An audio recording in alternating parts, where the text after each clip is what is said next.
जिन लोगों को भी यह है कि भगवान है या नहीं है, उनके लिए मैं सिर्फ 2-4 मिनट में समझा देता हूं, समझना मुश्किल नहीं है कि रचयिता तो है।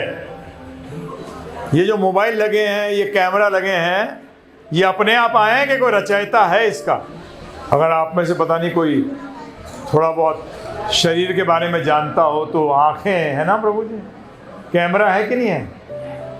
है कैमरा है। अगर इस नकली कैमरे का कोई रचयिता है तो इस कैमरे का कोई रचयिता नहीं होगा। जब हम कहते हैं, कई बार हम जाते हैं कॉलेजेस में भी जाते हैं प्रचार करने, तो कई बार बोलते हैं अरे गिरी वो गोवर्धन जी को कैसे उठा लिया चिचली उंगली पे, ये तो सब कहानियां हैं। मैंने कहा तो ये बता दे भाई, ये पृथ्वी को किसने उठा रखा है? ये भी तो हवा में लटकी है, क्योंकि हम भी भगवान की कृपा से कुछ पढ़े लिखे हैं। तो हमने उनसे यही प्रश्न किया कि जो ग्रह घूम रहे हैं इनको कौन घुमा रहा है? ये कैसे लटके हुए हैं? कौन सी मशीन है भाई? किसने बनाई? तो रचयिता पे विश्वास करना अंधविश्वास नहीं है। हाँ, आप उसको देख नहीं पा रहे अभी, परंतु ध्यान रखिएगा जब बीमार पड़ते हैं, बुखार होता है, तो आपके अंदर जो कीटाणु आते हैं आप देख पाते हैं उनको? कौन देख पाता है? डॉक्टर। कौन देख पाता है? डॉक्टर। हमारे तो बीमारी हो भी जाती है, दवाई लेके खत्म भी होती है, फिर भी हमको पता नहीं लगता वो कीटाणु क्या था। सही बात है गलत बात है? तो उसका मतलब कैसे समझे हम? उसके प्रभाव से बुखार हो गया, डॉक्टर साहब के पास गए, डॉक्टर साहब हमारी तबीयत खराब हो रही है, हमारी तबीयत खराब हो रही है। तो डॉक्टर देखता है कि हाँ प्रभाव है तो उसका कारण भी होगा।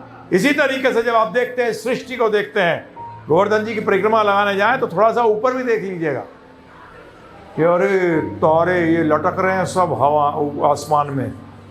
ये कौन है भाई जिसने लटका रखा है? वो दिख नहीं रहा मुझे, वो तो मेरी पढ़ाई में कमी है ना। आपको कीटाणु क्यों नहीं दिख रहा? क्योंकि आपने मेडिकल पढ़ा नहीं, डॉक्टरी नहीं पढ़ी, इसलिए नहीं दिख रहा। अगर डॉक्टरी पढ़ी होती तो वो भी दिख जाता। तो डॉक्टरी पढ़ोगे तो उसको देख लो। इसी तरह से भगवान को भी देख सकते हो। कई बार मुझसे लोग पूछते हैं आपने देखा? मैंने कहा अगर मैंने देखा तो तुझे क्या लाभ हुआ? अगर मैंने देखा है तो इससे आपको लाभ क्या होगा बताइए आप मुझे? कोई लाभ नहीं। मेरे साथ में एक बार दिल्ली से मुंबई जा रहा था, फ्लाइट में था, तो मेरे साथ एक बहुत बड़ा सुप्रीम कोर्ट का वकील बैठा हुआ था। मुझसे कहता है, अंग्रेजी में कहा उसने, मैं हिंदी में उसका अनुवाद कर रहा हूं कि आपने भगवान को देखा है क्या? मैंने कहा ये तो कोई प्रश्न नहीं हुआ, अगर मैंने देखा है तो आपको क्या फायदा होगा? आप ये मुझसे पूछ सकते हैं कि हम भगवान को, आपने अगर देखा है तो हम भगवान को कैसे देख सकते हैं? ये सही प्रश्न होता। आपने जो प्रश्न किया है तो बेवकूफ़ी का है। अगर आप किसी व्यक्ति से पूछें आप रईस हैं, एक रईस व्यक्ति से पूछें तो कहेगा हाँ हूँ, तो उससे आपको क्या लाभ होगा बताइए? आप पढ़े लिखे हैं? बोलते हैं हाँ जी। क्या लाभ हुआ? कोई लाभ हुआ? कोई लाभ नहीं। तो इसलिए आप मुझसे प्रश्न करें कि आपने भगवान को देखा है, तो उससे आपको कोई लाभ नहीं। तो इसलिए भगवान में विश्वास करना ये अंधविश्वास नहीं है, ये एक सही विश्वास है, सही श्रद्धा। अब आगे चलते हैं।